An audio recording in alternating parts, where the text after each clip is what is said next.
Jean-Jacques est facteur à Moucron depuis 21 ans. Son métier est aujourd'hui en péril car la Poste belge espère confier la distribution du courrier à ce qu'elle appelle des facteurs de quartier, c'est-à-dire n'importe qui, un voisin, un chômeur ou même un retraité. Ils vont travailler 3 heures par jour pour un salaire minimum de 8,43 € brut par heure. En Belgique, nous sommes 17 000 distributeurs.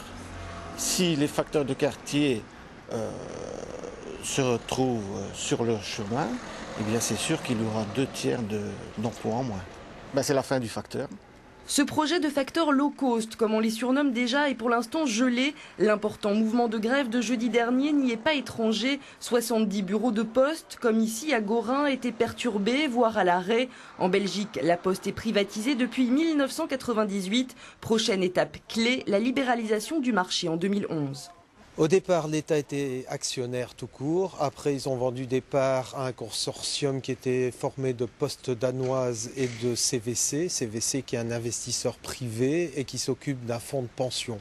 Donc, ils cherchent le bénéfice. Si j'ai un conseil à donner à la France, ne jamais accepter un service public pour faire du bénéfice. Service public, c'est un service à rendre au public. D'accord, il ne doit pas être déficitaire, mais il ne doit pas faire de bénéfice non plus. Lundi, en France, les syndicats ont organisé un vote citoyen. Résultat, 98% des votants refusent la privatisation. Mais le gouvernement assure que la réforme aura bien lieu. Côté belge, les syndicats préparent de nouvelles actions.